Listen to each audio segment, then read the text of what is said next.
Hi everyone, welcome back to my YouTube channel. I'm so excited to be back sharing another video featuring some new dies from Scrap Diva Designs.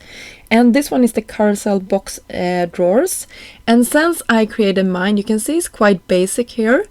I have seen the design team members create these amazing projects. So please, after watching this tutorial of how to put this together, go and watch the other members of Scrap Diva's design team, because they are amazing of decorating this box. But I will share how I put this together, and it comes together so easy, you guys. I had a ton of fun playing with this one. So it comes with these pieces. You can see all of the dies here on screen, and since I wanted 2 layers to my box, you can definitely do more. I needed to cut a bunch of pieces, and you will see here that I have mine in piles. So I think I needed 8 of each, and I cut them out of some basic white paper, and I started to use my fingers and just fold a line along all of the score lines, and it took me some time to do. I actually did it in bulks, so I did some for the first one and some later on.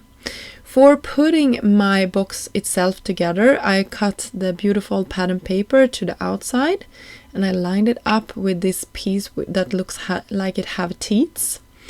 After that, I took the next piece, and I will actually start by adhering these together with the flaps here. So you can see I have some liquid glue to one side, and then I can fold this over the flap, so I'm hiding that mechanism that keeps this together, and I can do the same thing to the other side. When I'm putting the bottom of this box together, I'm first starting off by putting my beautiful pattern paper on the top of this, and to the bottom I will not actually do this. This is another piece for another box, but into the bottom I will take another white piece as well to have. And now I'm taking just some liquid glue to the sides of these, and then I can press this down into the box itself, and I'm having some plastic underneath just to not get glue all over my desk if anything would ooze out. And then I'm using my bone folder just to press everything to place, and then our box starts to come together. For the bottom here, I'm taking that second white piece, just turning this around again so I can press it firmly in place, using my bone folder once more, and then the box is finished. So there you go, it's super easy to create. And I will keep working on these until I have 8 of them, 4 for each layer. Then I can put them aside. Now I'm going to work on the dividers between my drawers, and these are the pieces to do that. And I will be needing 4 for each floor. So I'm trying just to line them up so you can get an idea of how this will work, but it probably will be easier to show you when I start to attach everything. But that is something how it will look when it's all attached. So I'm taking some glue to one side, and then I'm taking the next one and just pressing it together, making sure that they are lined up.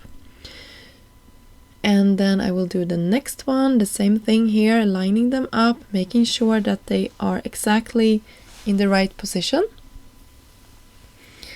And then I can do the next one. And there you go, we have 4 of them connected, and the first floor of dividers are finished. Of course I needed some more liquid glue because I messed up. Of course, I always do that. And you can see it's starting to come together. And there is probably a smarter way to do this than I did, but I just took some adhesive to the down part of these flaps and pressed it to one of the circles that I cut, and then I just had my drawers, making sure that they could fit inside of that space, so that it hadn't shift. It probably is a smarter way to do this, but this is just how I did it. And then I could press it down with my fingers and a bone folder just to make sure that it's all connected. And sorry, I'm a little bit unfocused here. I also decorated the down part with some pattern paper to hide those tabs. And I did the same thing here, just making sure that everything is lined up. And then I'm pressing this firmly in place. And our second floor is done.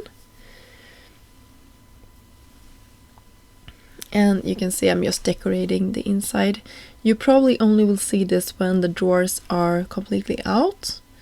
So you can take any pattern paper, but I used the same collection here as I did for the rest of the project. Now I'm gonna take the first part and slightly offset it to be a little bit more sturdy. I hope that makes sense. So I'm just pressing on it. I will show here in a second what I mean by offsetting.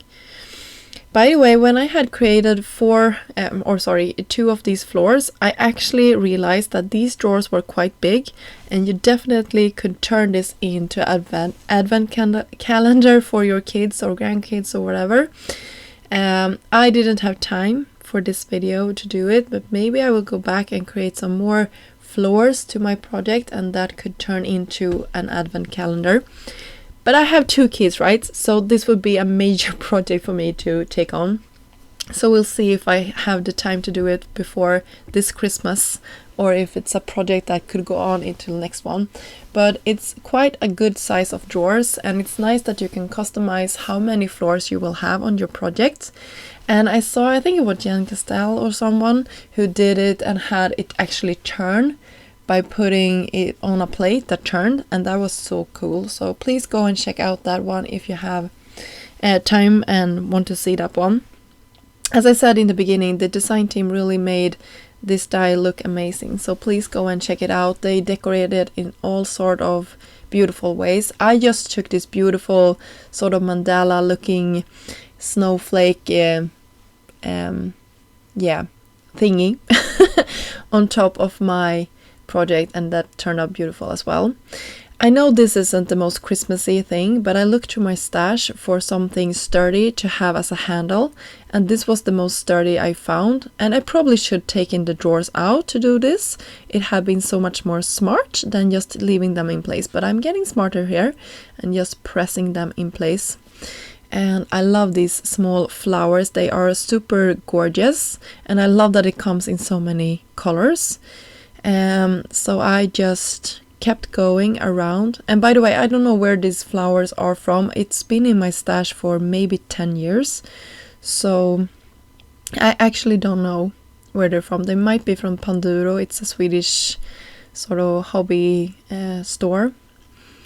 So really cute. And I love the pattern paper from this collection. And yeah, that pretty much finished this project off. I will share with you some close-up pictures in the end here if you like to stay and watch them. And I just want to thank you so much for stopping by my channel today, and I hope you enjoyed this tutorial of how to put this 3D project together. And yeah, as I said, please go and check out the rest of the designers. They really made a great job creating with this project this month. So thank you so much for stopping by, and I see you soon. Bye!